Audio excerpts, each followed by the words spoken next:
ఉత్తరాది దక్షిణాది అంటూ విడదీసే రాజకీయాలు చేస్తే దేశ సమగ్రతకు భంగం కాదా? రేపొద్దున ఉత్తరాది రాష్ట్రాల వాళ్ళు వచ్చి అంటే మనం ఇప్పుడు ఆర్థిక డిసిప్లిన్ పాటించాము, లేకపోతే దక్షిణాది రాష్ట్రాల నుంచి ఎక్కువ ఇస్తున్నాం అంటే మేము సైన్యం ఎక్కువ ఇవ్వలేదా, మా సంగతి ఏంటనే వాదనకు వస్తే దీనికి ఎక్కడ ఎండ్ ఉంటుందని అడిగారు.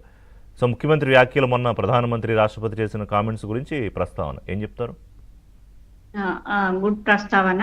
మేము ఫస్ట్ నుండి కూడా ఇదే మా ముఖ్యమంత్రి గారు రేవంత్ రెడ్డి గారు కానీ దక్షిణాదిలో ఉన్న ముఖ్యమంత్రులందరూ కూడా ఈరోజు బీజేపీ పార్టీ వచ్చిన తర్వాత దక్షిణాది మీద సవతి తల్లి ప్రేమ చూపిస్తుంది, ఎక్కువగా బడ్జెట్ లో అలొకేషన్ చేయట్లేదు, కేవలం నార్త్ కే ఇస్తుంది అనేది చెప్తున్నాం. అదే వాస్తవంగా జరుగుతుంది కూడా. గత 12 బడ్జెట్ల నుండి చూస్తే కూడా తెలంగాణ విషయంలో నిన్న కూడా తెలంగాణకు ఏమిచ్చిందో మనం చూసాం.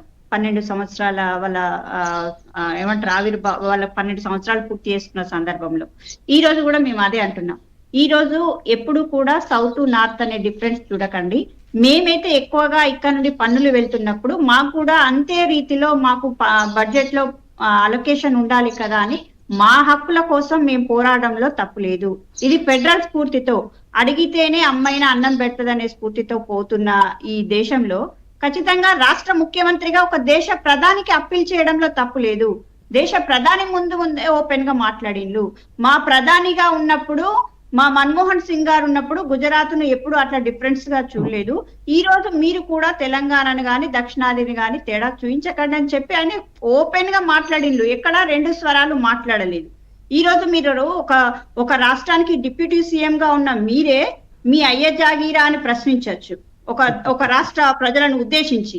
ఈ రోజు మీరు మాట్లాడినప్పుడు ఎక్కడ పోతుంది ఫెడరల్ స్ఫూర్తి? మీరే ఇక్కడనేమో మీ అయ్య జాగీరా అని ప్రశ్నిస్తారు.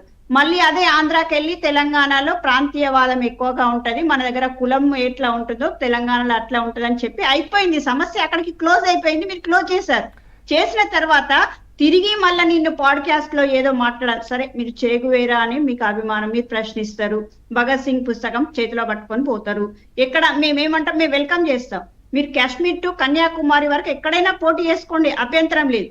కానీ రాహుల్ గాంధీ గారు వచ్చి ఇక్కడ ఎందుకు పోటీ చేశారు? అది మన దేశంలో మన రాజ్యాంగంలో ఉంది. ఎక్కడైనా ఒక జాతీయ తను చెప్తుంది కూడా అదే, రాజ్యాంగం నాకు ఇచ్చిన హక్కు కదా, భారత భూమిలో ఎక్కడికైనా నేను వెళ్తాను. ఇప్పుడు నన్ను ఆపితే రాహుల్ గాంధీ ఎలా వస్తారు ఇక్కడికని కదా. సో ముఖ్యమంత్రి ఎప్పుడైతే ప్రధానమంత్రి పదవి, రాష్ట్రపతి పదవి ఉత్తరాది వాళ్ళకని ప్రస్తావన తీసుకొచ్చారో హిందూ కాన్క్లేవ్ లో, దానికి రెస్పాండ్ అయ్యారు. ఒక ముఖ్యమంత్రి ఇలా విభజన అర్థం వచ్చేలా మాట్లాడితే దేశ ఐక్యతకు భంగం కాదా అని. రిషి గారు, మేమేమంటున్నామంటే దేశ ఐక్యత కోసం మేము కట్టుబడి ఉన్నాం. దేశం ఐక్యంగా ఎట్లా ఉండాలని. దేశంలో తెలంగాణ దక్షిణాది కూడా ముఖ్యమే.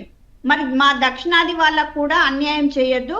దేశంలో మేము కూడా ఆర్థికంగా ప్రధాన భూమిక పోషిస్తున్నప్పుడు మాకు అన్యాయం చేయొద్దని చెప్పి మా ముఖ్యమంత్రి గారి వాదన గాని మా వాదన గాని అది తప్పు కాదు కదా. అడగడంలో తప్పు లేదు. వేరే ఎక్కడికైనా వెళ్ళి వేరే అనకూడని ప్లేస్లలో అంటే తప్పు. ఈ రోజు సరే, పవన్ కళ్యాణ్ గారు ప్రతిదీ ప్రశ్నిస్తున్నారు, ఓకే. మరి ఈ విషయంలో నిట్ట నిలువున పట్టపగలే రాజ్యాంగం హత్య గావించబడుతుంది. మధ్యప్రదేశ్ లో సీటు చోరీ జరుగుతుంది. ఈ రోజు సీటు చోరీ అంశంలో మాట్లాడాల్సిన అవసరం ఈ రోజు పవన్ కళ్యాణ్ గారు మాట్లాడాల్సిన బాధ్యత ఆయన మీద ఉంటది. ఎందుకంటే ఎక్కడ అన్యాయం జరిగిన ఆయన చూస్తూ ఉండలేడు కదా.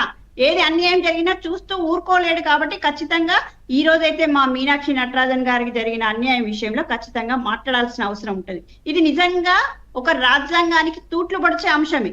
రాజ్యాంగం అంటే ఎందుకంటే ఈ రోజు గతంలో ఎవరైతే అఫిడవిట్ ఇచ్చినప్పుడు దాన్ని సరిదిద్దుకునే అవకాశం కూడా ఇచ్చింది. ఈ కాలంలోనే ఒక ఎంపీ పరిమల్ నత్వాని ఎంపీ గారికి ఖచ్చితంగా ఆమె తను ఏదైతే అఫిడవిట్ లో పొందుపరిచిన అంశాన్ని తను మళ్ళీ సవరించుకునే అవకాశం ఇచ్చినప్పుడు మీనాక్షి నటరాజన్ గారికి ఎందుకు ఇవ్వరు?